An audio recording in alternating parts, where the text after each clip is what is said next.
여호수아 5장 1절에서 9절 말씀까지입니다. 여호수아 5장 325쪽입니다. 함께 교독하도록 하겠습니다. 제가 1절을 먼저 읽겠습니다. 요단 서쪽의 아모리 사람의 모든 왕들과 해변의 가나안 사람의 모든 왕들이 여호와께서 요단물을 이스라엘 자손들 앞에서 말리시고 우리를 건너게 하셨음을 듣고 마음이 녹았고 이스라엘 자손들 때문에 정신을 잃었더라. 그때 여호와께서 여호수아에게 이르시되 너는 부싯돌로 칼을 만들어 이스라엘 자손들에게 다시 할례를 행하라 하시매 여호수아가 부싯돌로 칼을 만들어 할례산에서 이스라엘 자손에게 할례를 행하니라. 여호수아가 할례를 시행한 까닭은 이것이니 애굽에서 나온 모든 백성 중 남자 곧 모든 산사는 애굽에서 나온 후 광야길에서 죽었는데 그 나온 백성은 다 할례를 받았으나 다만 애굽에서 나온 후 광야길에서 난 자는 할례를 받지 못하였음이라. 이스라엘 자손들이 여호와의 음성을 청종하지 아니하므로 여호와께서 그들에게 대하여 맹세하사 그들의 조상들에게 맹세하여 우리에게 주리라고 하신사 곧 젖과 꿀이 흐르는 땅을 그들이 보지 못하게 하리라 하시매 애굽에서 나온 족속 곧 군사들이 다 멸절하기까지 40년 동안을 광야에서 헤매었더니 그들의 대를 잇게 하신 이 자손에게 여호수아가 할례를 행하였으니 길에서는 그들에게 할례를 행하지 못하였으므로 할례 없는 자가 되었음이었더라. 백성이 진중 각 처소에 머물며 낫기를 기다릴 때 함께 읽습니다. 여호와께서 여호수아에게 이르시되 내가 오늘 애굽의 수치를 너희에게서 떠나가게 하였다 하셨으므로 그곳 이름은 오늘까지 길갈이라 하느니라. 아멘. 9절까지 보았습니다. 왜 하필이면 할례를 지금 여기서 라는 제목으로 함께 말씀을 좀 나눠보려고 합니다. 성경의 그 스토리 본문 또 특별히 내러티브 본문 같은 데서 우리가 이제 간과해서는 안 되는 중요한 지점이 그 사건이 일어나는 시점입니다. 그리고 장소 같은 것들이 매우 중요하게 쓰일 때가 있습니다. 물론 역사적인 정보를 그냥 노출하는 경우도 있지만 매우 유의미한 메시지를 그 안에 담아낼 경우도 있습니다.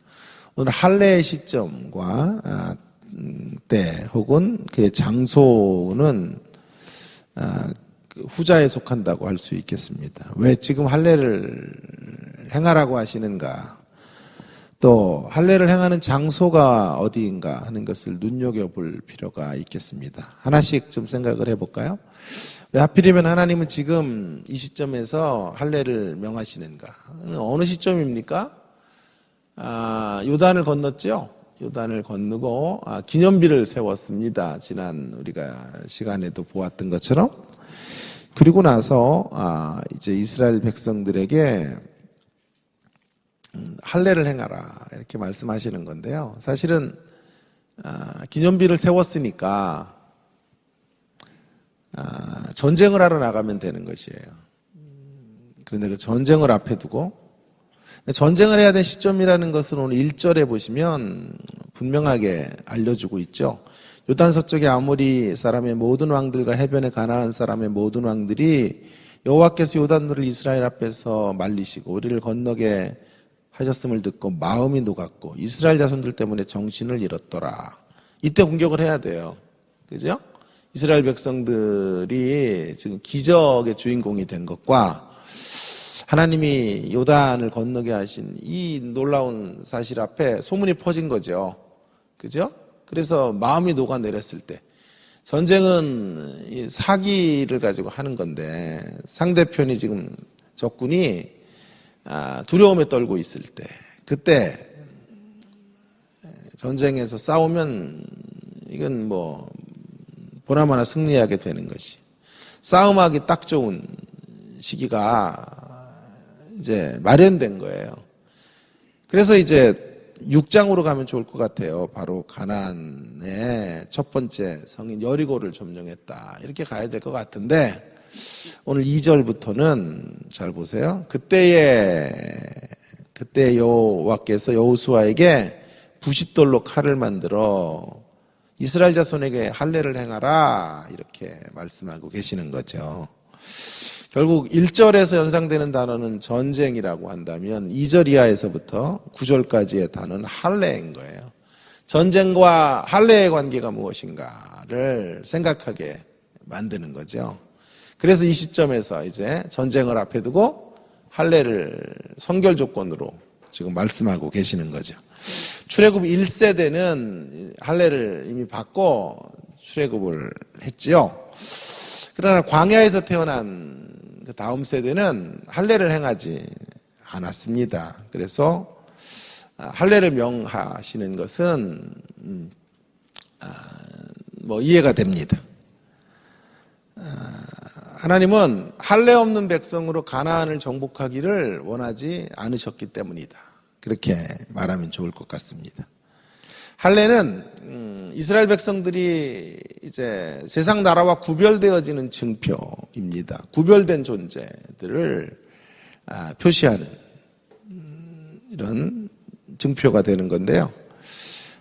이스라엘 백성들이 이제 전쟁을 치러야 되는데 할례 없는 자들로 할례 없는 자들을 정복하는 그런 꼴이 되어서는 안 되기 때문에 할례를 행하라고 명하신 것이라고 볼 수 있겠어요. 자, 이 말의 의미가 뭘까요? 가나안을 진멸하는 가장 중요한 목적이 뭐냐 하면 싸움에서 이기는 게 아니에요. 그저 그 땅을 정복하기 위한 것이 아니에요. 민족과 민족의 싸움을 지금 명하는 것이 또 아니에요. 제국주의적 확장을 말하는 것도 아니에요. 가나안의 진멸을 명령하시는 가장 큰 이유는 죄와의 결별이에요. 죄와의 결별. 그렇기 때문에 죄와 결별하기 위해서 성결 조건은 그 일을 행하는 이들이 먼저 죄와 결별하고 구별된 사람들로 서 있어야 되는 거죠. 이스라엘의 전쟁은 그런 의미에서 굳이 말한다면 정복전쟁이 아닌 회복전쟁이에요. 회복전쟁. 할례 받은 자로서 가나안 땅을 정복함으로써 그 가나안의 문화 안에 있는 죄악들을 도려내고 그리고 그 가나안을 거룩한 문화로 새롭게 하는 일. 그것이 최종적인 하나님께서 가나안 정복을 명하시는 이유가 되는 거죠. 만일 그 일을 하지 못한다면, 만일 그렇게 나가지 못하는 정복이라면 이스라엘의 전쟁은 탐욕스러운 욕망을 미화시킨 것에 불과한 것입니다.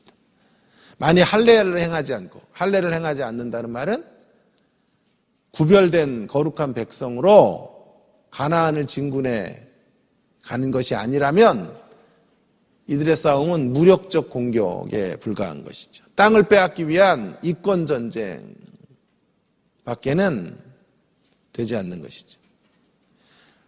하나님에 의해서 구별된 사람들로 세상을 구별되게 만들어 놓고 세상을 거룩하게 만드는 사역, 그 사역을 위하여 할례를 명하고 계시는 거죠. 자, 그렇다고 한다면 이제 조금 더 진전해 가 보십시다. 우리의 생각을. 만일 제가 말씀드린 것이 사실이라면 그러한 목적으로 가나안을 파괴하는 게 아니라 가나안을 온전하게 세우기 위한 목적으로 지금 전쟁을 해야 되고 그것을 위해서 먼저 할례가 행해져야 된다고 한다면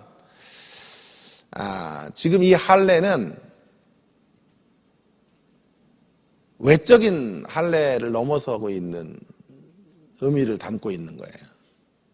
형식적으로 구별된 사람이 되는 것으로 충분할까요? 그런 질문을 던지게 되는 것이죠. 형식적으로 몸에 할례를 행하는 것으로 생식기의 표피를 제거하는 것만으로 구별된 문화를 만들 수 있을까요? 구별된 심령으로 가나안의 문화와 동화되지 않고 죄를 척결하고 거룩의 문화를 만들어갈 수 있을까요? 여쭤본 건데 아니겠죠? 결코 아니겠죠? 거룩한 목적으로 나아가는 이 전쟁을 위한 몸의 할례는 더 중요한 어떤 메시지의 일부가 되는 것이, 몸의 할례 그 자체가 거룩하게 구별되어야 되는 이스라엘 백성들의 정체성을 담보하는 것은 아니에요. 그래서 4절 이하의 메시지가 나오는 거예요. 할례를 행하라고 하시면서 이런 구절이 나와요. 여호수아가 할례를 시행한 까닭은 이것이니 애굽에서 나온 모든 백성 중에 남자건 모든 군사는 애굽에서 나온 후 광야길에 죽었는데 그 나온 백성은 다 할례를 행하였으나 받았으나 출애굽 1세대는 할례를 다 받았으나 다만 애굽에서 나온 후 광야길에서 난 자는 할례를 받지 못하였습니다. 여기 이것은 충분히 이해가 되죠? 예? 왜 할례를 행하게 되는지. 출애굽 1세대는 할례를 행하고 애굽에서 다 죽었고 2세대는 할례를 행하지 못했으니까 할례를 행하라 하는 건데, 여기 중요한 단어가 이거예요. 그러니 불길한 단어가 들어와요. 광야길에서 죽었으나. 죽었다가 아니라 광야길에서 죽었다는 거예요. 거기에 줄을 좀 쳐놓으셔야 돼요. 광야길에서 죽었는데, 광야길에서 죽었어요, 4절에. 놓치면 안 되는 구절이라고 생각이 돼요. 시간이 지나면 그냥 죽어가는 그런 모습이 아니고요. 광야길에서 죽었다라고 하는 말은 할례를 받은 백성들이 광야길에서 죽는 것이 하나님의 뜻이 아니었겠죠. 할례를 받는 자들은 아까 제가 말씀드렸던 것처럼 가나안 땅을 정복해 들어가야 돼요. 그래서 가나안 땅을 할례 받은 백성들, 무할례자들의 땅을 할례자들의 땅으로 만들어 가야죠.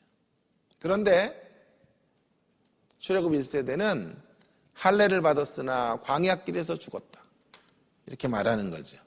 할례와 연결되는 단어가 죽음이에요. 원래 할례와 연결될 수 있는 단어는 생명이나 사명과 어울릴 것 같은데, 그들에게 지금 할례를 받았으나 광야길에서 죽었다, 그냥 죽었다는 문제가 되는 게 아닌데 광야길에서 죽었다라는 구절이 의미심장해요. 6절에 이제 보다 선명해집니다. 이 뜻이 무엇인가? 자, 6절에 보면 이런 구절이 있죠. 이스라엘 자손들이 여호와의 음성을 청종하지 아니하므로. 왜 광야길에서 죽었는지, 할례를 받았지만 왜 광야길에서 죽었는지를 여기 말씀하고 있죠. 이스라엘 자손들이 여호와의 음성을 청종하지 아니하므로. 여호와께서 그들에게 대하여 맹세하사 주리라고 하신 땅과 적과 꿀이 이룬 땅을 그들이 보지 못하게 하리라 하심에, 그래서 광야의 세대, 광야에서 전부 멸절하게 된 거예요. 그게 바로 광야길에서 죽었다라는 의미인 거예요. 여기 중요한 단어가 나오죠. 1절에서 9절까지 해서 제일 중요한 단어가 나온 거죠. 여호와의 음성을 청종하지 아니하므로. 그 말은 무슨 말이에요? 여호와의 음성을 청종한다는 말은 순종이란 뜻이에요. 순종하지 아니하므로. 자, 그러니까 정리해 보겠습니다. 할례가 순종을 보장하지는 않죠. 가나안 출애굽 1세대는 할례를 행했지만 순종은 안 했다 이 말 아니에요. 그래 망했다 이 말이에요. 할례는 결국 내적인 어떤 변화와 순종을 만드기 위한 외적인 장치인데요. 그러나 그 할례가 자동으로 순종을 만드는 건 아니란 말이에요.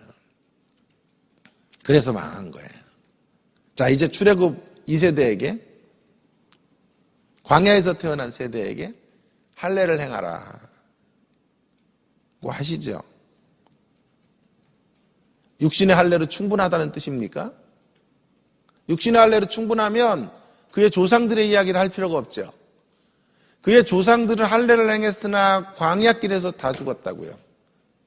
그러니 이제 그 다음 세대는 할례를 행하라는 뜻은 뭐예요?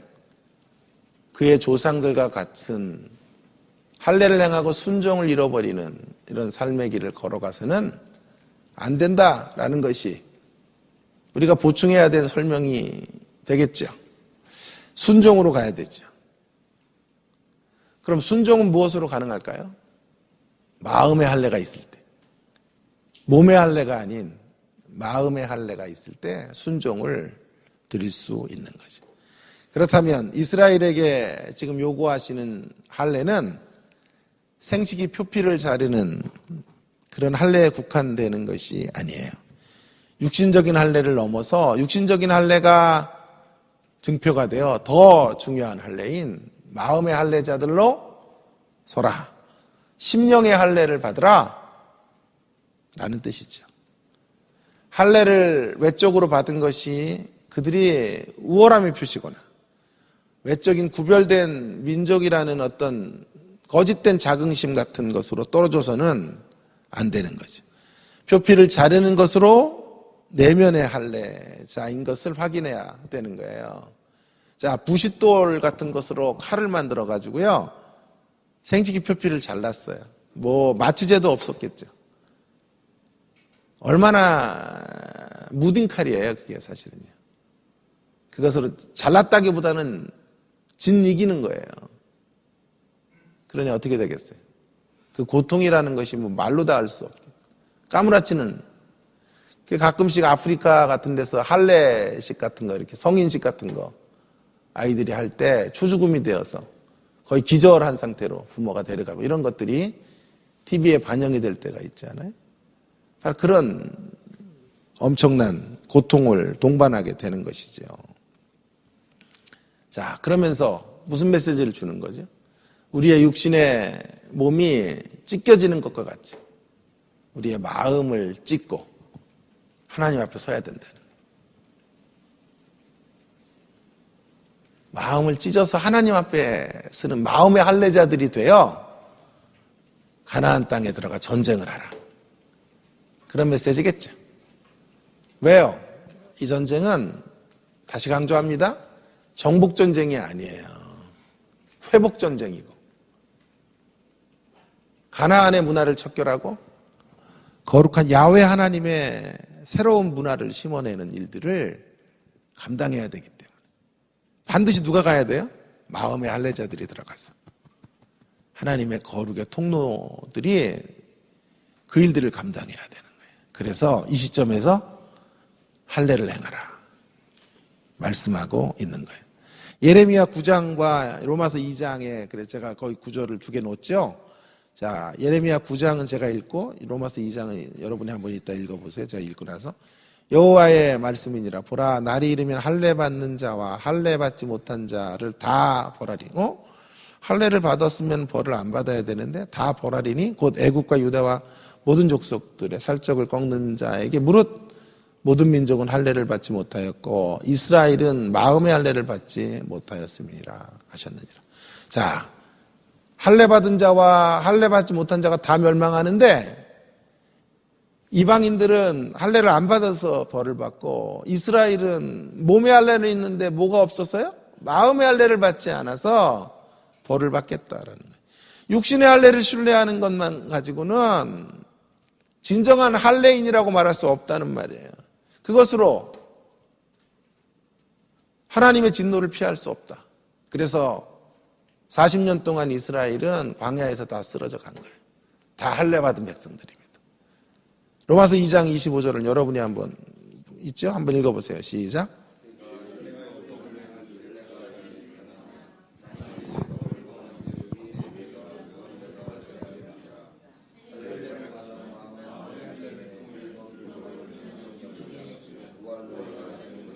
예, 거기 보세요. 내가 율법을 행한즉 할례가 유익하나 만일 율법을 범한즉 내 할례가 무할례가 되었느니라.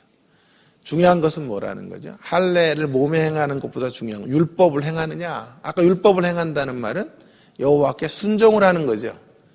여호와를 순종하는 것은 마음의 할례를 한 자들이 할 수 있는 거죠. 그러니 중요한 건 할례를 행했어도 무할례자가 되는 거예요. 할례를 행해도 무할례자들로 설 수 있어요. 이런 말이죠. 교회를 다녀도 불신자와 똑같을 수 있단 말이에요. 교회를 종교인으로 다니면 하나님의 말씀에 순종의 열매들을 올려드리지 못하면 무할례자와 똑같아요. 이스라엘은 반드시 마음의 할례를 받는 사람들이에요. 승부에 집착하는 사람들이 아니에요. 물론 이겨야 돼요. 가나안을 정복해야만 해요. 1차적으로. 왜 그런가 하면요, 가나안에게 짓밟히면 인간다운 삶을 살아갈 수가 없어요. 가나안의 요구대로 끌려가는 삶을 살아가야 돼요. 그래서 이겨야 됩니다. 우리도 이겨야 돼요. 그래서 우리 자녀들도 이겨야 되는 거예요. 근데 승부에서 승리하기 위한 것이 아니고요, 우리가 정말 소신을 가지고 신앙생활을 하려면요, 실력을 가져야 돼요. 정복당하면 그들에게 끌려간다고요. 그들의 시간 스케줄에 맞춰 살아가야 된다. 그래서 신자들이 세상을 정복하는 일은 매우 중요한 것이라고 생각해요. 그러나 다시 강조합니다. 승부에서 이기는 것이 목표가 아니에요. 목표가 아니에요. 반드시 이겨야 되는데 그것이 목표가 될 수는 없어요. 이김을 도구로 해서 진정한 마음의 할례자들을 세상 속에 세워내는 일들이 우리가 감당해야 될 사명이고 목표라고 말할 수 있겠어요. 그저 큼이 아니에요. 계시록으로 말하면 큼의 가치는 바벨론이었죠. 그렇다고 자금의 가치로 가자. 소인배고요. 작은 예루살렘, 새 예루살렘이라 그러지 않았다. 거룩한 새 예루살렘이라고 했으니까 큼 자체에 대하여 성경은 문제를 거는 게 아니에요. 크게 되는 것 혹은 성공에 대하여 반드시 필요한 거죠. 그런 것들은요. 그것이 문제가 되는 것이 아니고요. 중요한 건 거룩한 큼을 가져야 된다. 거룩함이 따라다니는 큼이 있으면 되는 거죠. 결국 가나안에서 큰 자가 되는 것이 목표가 아니라 마음의 할례자로 가나안 땅에 서는 것이에요. 그래서 수많은 마음의 할례자들을 만들어내는 일들. 저는 여러분에게 묻고 싶습니다. 우리는 육신의 할례자들로 머물러 있는 신자들은 아닌가? 늘 우리가 자랑스러워하는 것이 고작 육신의 할례를 받은 것, 그것일까요? 세상과는 구별되는 증표가 세상은 육신의 할례가 없고 우리는 육신의 할례가 있는 것. 그들은 교회 안 다니고 우리는 교회 다니는 것. 그들은 성경을 안 보고 우리는 성경을 보는 것.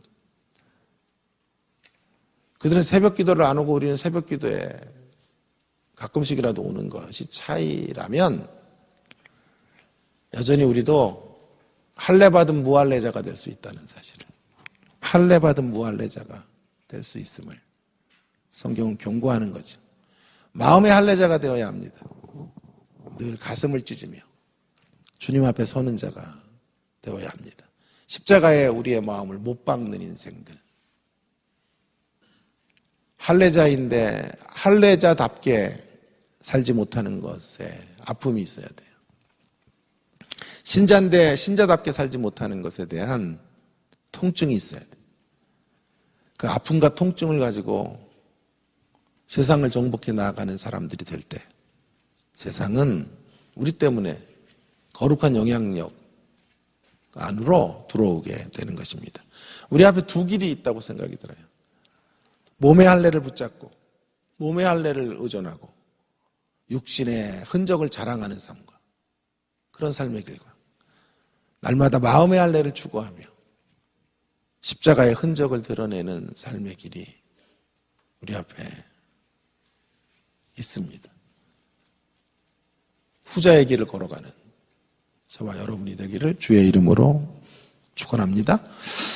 두 번째, 왜 하필이면 여기서 할례를 행하고 있는가? 이 시점은 풀었죠. 전쟁을 앞에 두고 거룩한 문화를 만들어 가야 돼요. 마음의 할례가 꼭 있어야 되는 것을 말씀드렸고요. 왜 하필이면 이곳에서 장소입니다. 할례를 행해야 되는가? 연장선상에서 생각해 봐야 돼요. 첫 번째와. 9절에 보면 이 장소가 어디냐 하면 여호와께서 이스라엘로 이 광야에서 수치를 떠나가게 하셨다라는 뜻을 갖고 있는 길갈이라는 곳에, 길갈이 많이 등장을 했어요. 지난주 설교에도 길갈이 나왔고, 길갈로 내려가라. 7일 후에 내가 만나리라. 이런 얘기를 했죠. 길갈. 근데 그 7일이 문자적 7일이 아닐 수도 있다. 제가 그런 생각을 피력했습니다. 했나요? 예. 네 본심이 드러나는 날, 내가 내려갈 것이다. 그렇게 읽어도 될 것 같아요. 자, 어쨌든 그때가 길갈이었고, 여기도 지금 길갈이에요. 왜 길갈인가요? 여러분, 왜 길갈일까요? 길갈에서 이전 4장에서 기념비를 세웠죠. 그랬죠? 그리고 거기서 연이어 할례를 행하고 있는 거예요. 아까도 말씀드렸지만 마취제가 없었기 때문에, 부싯돌을 칼로 만들어서 썼기 때문에 그 통증이 뭐 어마어마했을 거예요. 근데 그 통증을 견디며 며칠을 머물러 있는 거죠. 낫기까지 있었다 그러잖아요. 근데 지금 이 땅이 어디라고요? 가나안 땅의 길갈이라니까요. 전쟁이 벌어질 가나안 땅이란 말이에요. 만일 이 소식을 가나안의 대적자들이 듣는다면 군사들이 모두 초소에 누워있다 라는 사실이 알려지고 힘을 쓸 수 없다, 고통 때문에 라고 소문이 퍼진다면 모를 리 없겠죠. 예? 모를 리 없겠죠. 그러면 어떻게 될까요? 아까 1절의 분위기가 이제 반전되는 거잖아요. 1절의 분위기는 가나안 족속들이 두려움에 떨고 있었는데 이제는 사기가 충천해졌어. 돌격 앞으로. 모든 병사들이 지금 할례를 받고 고통 중에 있으니 이제 우리가 공격해야 될 때다. 가나안의 연합군들이 뭉쳐서 이스라엘을 초토화시킬 수 있는 거죠. 그런데 왜 길갈에서 할례를 행하라 그러신 걸까요? 이랬으면 어때요? 요단강 건너기 전에 거기서 할례 먼저 좀 행하고 들어가서는 기념비만 세우고 바로 여리고를 점령하면 딱 좋을 것 같은데, 하나님은 우리가 생각하는 상식을 넘어서 지금 길갈이라는 곳에서 할례를 행해야 된다라고 말씀하고 계시는 거예요. 참, 우리 하나님이요, 성경을 보면요 재밌어요. 하나님이 참 반전과 역설과 스릴과 이런 게 너무 좋아하시는 분이에요, 이분이. 좋은 뭐 이렇게 담배가게 아저씨 이런 분이 아니에요. 막 우리 인생들을요 막 모험의 현장으로 몰아넣으시고 벼랑 끝으로 막 세우시고 그런 하나님. 우리도 좀 신나게 살아야 돼요, 이 하나님과 함께. 여러분, 이유가 뭘까요? 왜 길갈에서, 이런 위험이 노출된 곳에서 지금 병사들이 아무도 싸울 수 없는 자리로 그들을 떨어뜨려 놓은 걸까요? 할례를 통해서. 이유가 이거예요. 하나님께 모든 걸 내어 맡김을 요구하시는 거예요. 내어 맡겨라. 이스라엘의 전쟁은 세상의 전쟁과는 다르다는 거죠. 어떻게 승리를 확보하게 되는지를 알려주는 거예요. 철저한 의존으로 승리하게 되는 거예요. 이스라엘의 힘으로 이기는 전쟁이 아닌 것을 전쟁을 앞에 두고 확인시키는 거예요. 길갈에서. 그분의 명령을 따라서, 중요한 말은 그분이 주시는 힘으로 이기는 전쟁을 치러야 한다라는 것을 알려주는 거죠. 우리의 싸움도 이와 같아야 된다.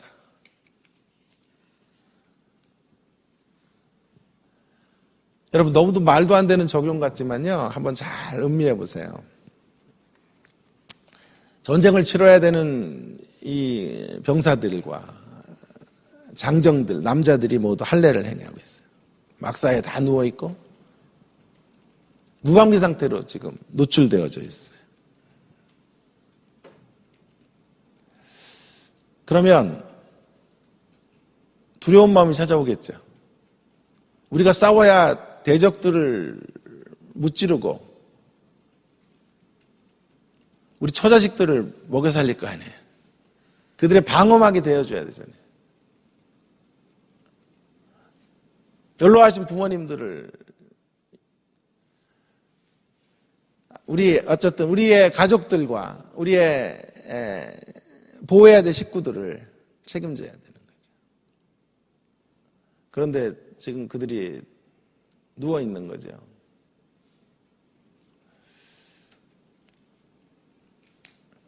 그것이 얼마나 큰 두려움이고 걱정이고 근심일지 몰라요. 이런 연결이 말이 되는지 모르겠지만요.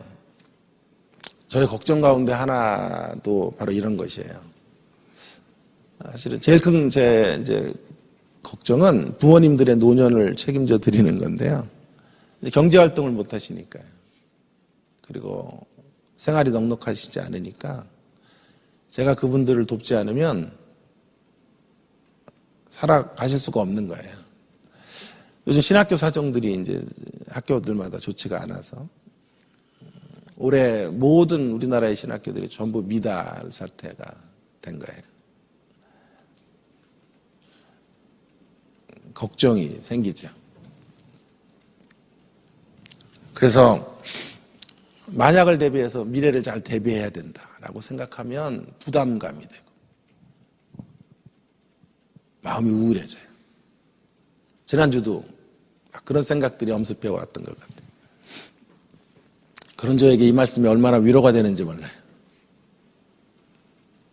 할례를 행하고 걱정과 근심 속에서 막사에서 고통 가운데 있는 병사들에게 하나님이 주시는 내적인 말씀이 뭐예요? 무언의 말씀이 뭐예요?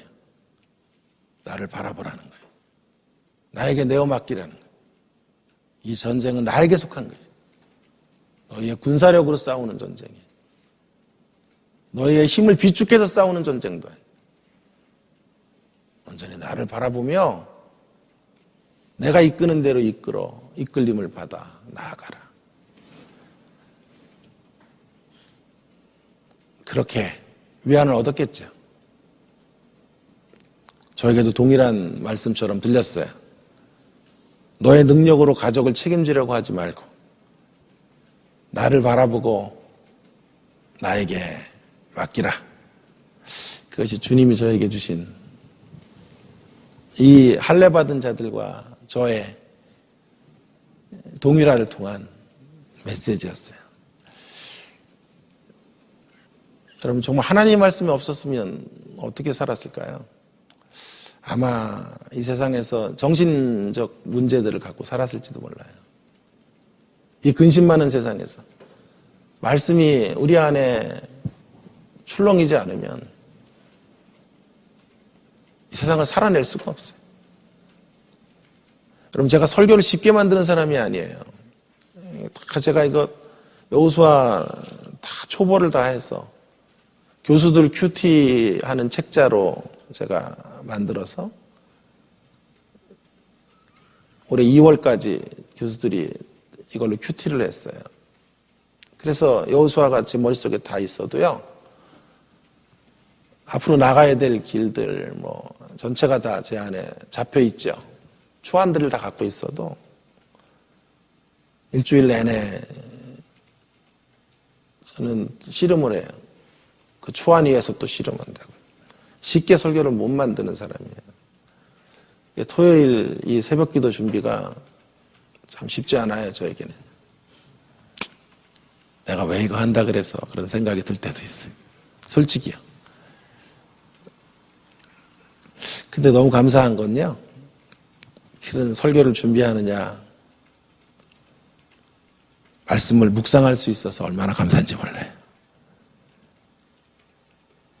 생명의 젖줄인 거예요. 토요 예배가 저에게.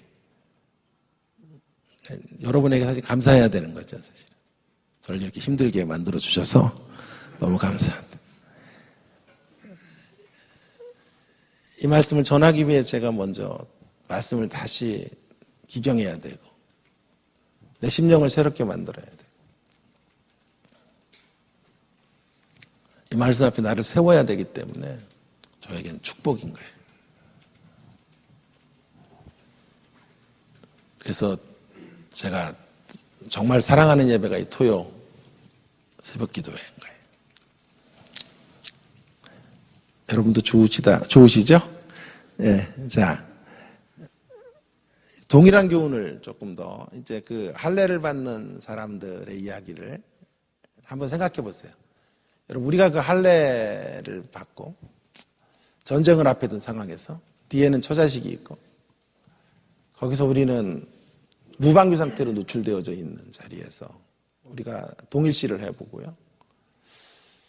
그렇게 동일시를 해본 사람은 없을 거예요. 그죠? 그러니까 성경은 무궁한 묵상의 재료가 되는 거예요. 그런 동일시를 하고 이런 메시지를 저 확대해 가보겠습니다. 자, 야곱의 이야기로 좀 가보려고 그러는데요. 야곱의 이야기. 창세기 32장인데요. 한 5분만 더 해볼게요. 제가 야곱의 이야기를 가면 야곱이 20년 동안 형을 속이고 밧담 아람에서 라반의 집에 있다가 이제 더 이상 있을 수가 없어서 다시 고향으로 되돌아오죠. 32장에서. 그죠? 되돌아오는데 문제가 생겨요. 문제가 뭐죠? 에서를 만나야 되죠. 형 에서를 만나야죠. 근데 이게 심상치가 않아요, 분위기가. 근데 형 에서가요, 야곱이 온다는 것을 듣고 400명의 장정들과 함께 오고 있는 거예요, 말 타고요. 그를 영접하기에는 너무나 많은 숫자예요. 그죠? 400명 장정들을 불러 모아서 동생을 영접한다라고 생각할 상황이 아닌 거예요. 400명 장정으로 몰려온다는 말은 야곱을 죽일지도 모른다는 위협인지도 모르겠어요. 그게 거의 확실하죠. 그죠? 아무래도 형이 자기를 보복하기 위해 지금 이를 갈고 있다가 달려오고 있다는 것을 판단한 야곱. 그의 인생의 절대절명의 위기에. 자, 이 위기를 어떻게 극복해 가는지. 이 위기를 헤쳐나가는 과정에서 우리는 야곱이 무엇을 힘으로 삼고 살아왔고 앞으로 무엇을 힘삼고 살아야 되는지를 배우게 돼요. 한 3가지 과정들을 한번 보게 되는데요. 마지막 과정이 제가 오늘 할례의 이야기와 나눌 메시지예요. 자, 첫 번째로는요. 야곱이 제일 먼저 하는 일이 뭐냐 하면 이런 상황에서 재산을 2대로 나눠요. 그리고 형님에게 마음을 누그러뜨리기 위해서 소떼와 양떼와 온갖 귀한 재물들을 먼저 보내요. 그죠? 자, 야곱이 어떻게 살아왔는지를 알려주는 대목이에요. 그리고는 야복나루를 먼저 건너가게 해요. 가족들 모두. 그리고 홀로 이제 야복 강가에서 하나님과 씨름을 하는데 첫 번째로는 이거예요. 야곱은 하나님이 주신 재산, 축복을 힘삼고 살아왔다라는 것을 알 수 있어요. 그죠? 하나님 주신 재물로 살아온 거죠. 어떤 사람들은 야곱을 물질주의자, 물질만 의존하고 사는 사람이라고 말하지만 그렇지는 않고요. 그 물질은 하나님이 주신 물질인 거예요. 야곱은 하나님의 축복권을 너무도 소중히 여긴 사람이에요. 그래서 장자권을 인간적인 치사한 방법으로 뺏긴 해도 그러나 그걸 그렇게 믿게 안 봐요, 성경은. 왜냐하면 하나님이 복 주지 않으면 살 수 없습니다. 그런 인생이 야곱이기 때문에. 하나님 복 주시는 것 그거 붙잡고 전 살겠습니다. 진짜 하나님의 복을 받아서 재산이 어마어마하게 증식이 된 거예요.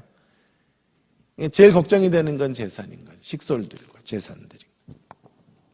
자, 첫 번째 살아온 야곱의 삶의 단계는 자신에게 주신 하나님의 축복을 붙잡고 사는, 그걸 힘으로 삼고, 자신에게 주신 물질을 힘삼고, 자신에게 주신 재력을 힘삼고, 명예를 힘삼고 살아오는 것, 그런 인생을 살았던 것. 자, 이제 이런 인생이 바뀌어야 돼요. 조금 더 깊은 단계로. 과정 두 번째로 가는 거예요. 그래서. 그런데요. 이제 가족들과 재산을 먼저 야복나루를 건너게 하고 혼자 남습니다. 24절에 32장 24절에 보시면 야곱이 홀로 남았더니라고 말하죠. 혼자 남았습니다. 자, 근데 잘 보세요. 이제 두 번째 과정에서 하나님 요청하시는 삶의 자리가 어떤 자리인지. 근데 어떤 사람이 와서 어떤 사람이 잘 보세요. 이런 24절에 어떤 사람이 날이 새도록 야곱과 씨름하다가 근데 그 어떤 사람이 야곱에게 어떻게 나타났는지를 말하지 않아요. 그냥 갑자기 어떤 사람이 야곱과 씨름했다. 이렇게 나오잖아요. 흔히 이것을 우리는 야곱의 씨름이라고 생각해요. 야곱의 기도라고 생각하는 설교가 주류를 이뤄요. 대다수 이렇게 야곱처럼 끈기 있게 기도해라. 하나님을 물고 늘어져라. 하나님의 사자라면 이 사람이 성육신 이전에 예수님이라면 예수님을 물고 늘어져라. 그 집념으로 쟁취해라. 그런 이야기를 수단과 방법을 다 동원해서라도 얻고 싶은 것을 얻어내는 이김을 가져라.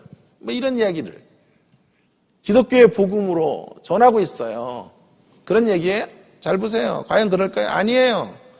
특이한 점이 두 가지인데 그 사람이 어디서 나타나는지를 말하고 있지 않아요. 왜 그럴까요? 왜 그럴까요? 그 하나님의 사자가 불쑥 나타난 게 아니란 말이에요. 야곱 옆에 쭉 있었단 말이에요. 야곱 옆에 쭉 함께 임마누엘로 야곱과 동행하고 있었어요. 그 사실을 알려주는 거예요. 또 한 가지는요. 잘 보세요. 주어가 뭔가? 주어가 야곱이 아니에요. 야곱의 싸움인데 주어가 야곱이 아니에요. 야곱이 홀로 남았는데 그 다음에 주어를 보세요. 어떤 사람이 날이 새도록 야곱과 씨름했죠? 야곱이 어떤 사람과 씨름한 게 아니에요. 어떤 사람이 야곱과 씨름하는 거예요. 발견하셨어요? 24절, 32장 24절에 어떤 사람이, 주어가 어떤 사람이에요. 날이 새도록 야곱과 씨름, 야곱이 어떤 사람과 씨름하는 게 아니고 어떤 사람이 야곱과 씨름하는 거란 말이에요. 밤새도록 씨름해요. 왜요?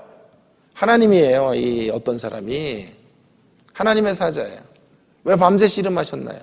5분 아니면 끝날 싸움인데 왜 밤새 씨름하나요? 씨름을 통해서 확인시키려는 거예요. 씨름은요, 상대를 붙잡아야 돼요. 씨름 해보셨죠? 상대의 삿발을 붙잡고 온 힘을 다 기울여야 돼요. 거기서 상대와 밤새도록 씨름했으니까 상대의 얼굴을 확인하고 상대가 누군지를 붙잡는 거예요. 하나님은요, 지금 하나님의 사람은 이기기 위해서 싸움하는 게 아니에요. 씨름하는 게 아니에요. 야곱으로 하나님을 붙잡게 하려고 씨름하고 있는 거예요. 종일 붙잡게 하는 거죠. 전에는 뭘 붙잡았죠, 야곱이요? 하나님의 재산을 붙잡았죠. 하나님의 축복을 붙잡았죠. 이제는 그것이 다 떠난 자리에서 뭘 붙잡아야죠? 하나님의 축복을 넘어 하나님 자체를 붙잡아야 돼요. 하나님의 자체를 붙잡고 씨름하며 살아가요. 하나님의 재산, 하나님의 축복을 의존하는 삶의 단계에서 더 나아가서 하나님을 붙잡고 살아가는 인생이 되어야 하는 거예요. 그래서 씨름하시는 거예요. 환도뼈 훅 내려치면 끝나는 거죠. 그런데 밤새도록 씨름하시. 씨름해서 붙잡고 살아가는 법들을 알게 해주시는 거예요. 마지막 1단계가 높은 단계인데요. 마지막 단계가 아니에요. 마지막 세 번째 단계는요. 보세요. 그런데 마침내 하나님께서 환도뼈를 부러뜨려요. 25절이에요. 재미나는 구절이에요. 자기가 야곱을 이기지 못함을 보고 자기가 어떤 사람이죠. 하나님의 사자가 야곱을 이기지 못함을 보고 허벅지 관절을 친 거예요. 이기지 못한다는 말은 사실은 말도 안 되는 표현이에요. 져줬다는 뜻이에요. 져주는 것으로 그로 하여금 하나님을 목도하게 하시는 거예요. 그러다가 거기가 끝이 아니에요. 자, 나를 바라봐라가 끝이 아니고요. 이제는 환도뼈를 내리치세요. 자, 여기에 중요한 메시지가 있어요. 그 뼈를 내려치면 뭐 엉치뼈라고도 하고 여러 표현들이 있지만 어쨌든 내려치면 어떻게 되나요? 몸의 균형이 무너지겠죠. 환도뼈가 으스러지면 몸의 균형이 무너지겠죠. 그러면 하나님을 붙잡던 강력한 힘이 빠지겠죠. 빠지겠죠. 이것이 바로 야곱의 가장 높은 경지의 단계예요. 무엇입니까? 하나님의 축복을 힘삼고 사는 것 첫 번째 단계. 두 번째 단계는 이제 하나님을 힘으로 삼고 사는 단계. 더 나가야 된단 말이에요. 어떤 사람의 표현에 의하면 세 번째 마지막 단계는 야곱이 하나님을 붙잡는 힘으로가 아니라 하나님이 야곱을 붙잡아 주시는 힘으로 그 힘을 삼고 살아가는 거예요. 한두 뼈가 그래서 부러지는 거예요. 한두 뼈가 부서지니까 그의 힘의 근거들은 다 무너진 거죠. 더 이상 힘을 쓸 수가 없을 때 이제 남은 게 뭐죠? 하나님이 붙잡아 주시는 힘으로 살아가는 거예요. 이것이 가장 높은 경지예요. 내 힘을 빼고 내 환도뼈가 으스러지고 나의 힘이 빠지고 이제 하나님이 주시는 힘으로 살아가는 것. 여러분, 이것이 할례받은 이스라엘의 모습과 같지 않습니까? 말도 안 되는 연결이라고요? 잘 생각해 보세요. 할례받은 이스라엘과 똑같지요? 환도뼈가 부러진 건 아니지만 살이 찢겨지는 고통, 거의 혼수 상태에서 그들의 힘이 없어요. 그들의 힘이 다 빠질 때, 그때 그들이 뭘 바라봐야 되죠? 그들을 붙잡아 주시는 하나님. 그 힘을 비로소 붙잡게 되는 거예요. 그들의 힘으로 붙잡는, 그래서 하나님을 힘잡는 게 아니고요. 그들의 힘이 다 빠지고 그 무력한 자리에서 하나님이 주시는 힘을 붙잡고 살아가는 거죠. 그러한 자세로 이스라엘은 가나안을 정복해 나가는 사람들이 되어야 하는 것이에요. 여러분, 내가 무엇을 할 수 있습니까? 내가 열심히 하는 노력으로 되는 문제가 아니에요. 내가 힘을 빡 주고 하나님 이 일만은 하나님 이루어 주셔야 합니다라고 하나님을 붙잡고 내가 사명감을 가지고 내 부모를 책임지겠습니다. 내 처자식을 내가 먹여 살려야 됩니다. 귀한 거죠. 그런 사명감도 없는 인간 쓰레기들이 많은데 그런 사명감을 가지고 주변 사람들과 더 많은 영향력을 끼치는 인생이 되겠다고 불타오르는 게 중요한 거란 말이에요. 그러나 그건 가장 높은 단계가 아니에요. 더 높은 단계는요, 할례를 받고 몸을 못 가르는 자리에서 이제 하나님께 집중하는 거예요. 자신의 가족들을 그분의 능력의 장중에 부탁하는 거예요. 내가 무엇을 마련해서 내가 더 많은 돈을 저축해서 가족들을 살릴 수 있는 게 아니에요. 하나님이 주시는 은혜가 있어야 하고 하나님이 우리 가족들을 보호해 주셔야 하고 저로 말하면 우리 노부모님들을 하나님이 책임져 주셔야 하는 문제예요. 그분이 일으켜 주실 그 힘을 바라보는 거죠. 할례 받은 사람들이 스스로의 사명감으로 힘을 바짝 준다고 되는 문제가 아니에요. 그렇다고 일어설 수 있는 게 아니에요. 하나님이 공급해 주시는 힘으로 일어나게 되는 줄로 믿습니다. 이것이 바로 네오 맡김이에요. 이것이 맡김이에요. 이것이 하나님을 의존함이에요. 오해하지 마세요. 내가 아무것도 하지 않는다는 뜻이 아니에요.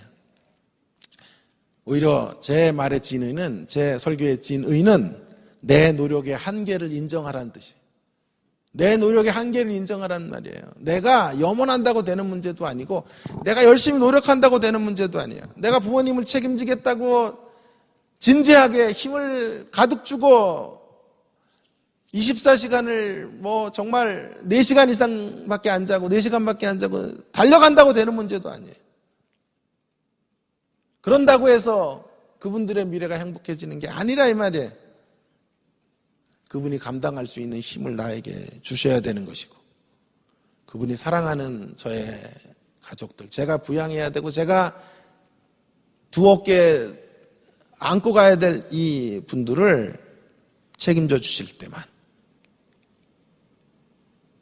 이 역사가 가능해지는 거예요.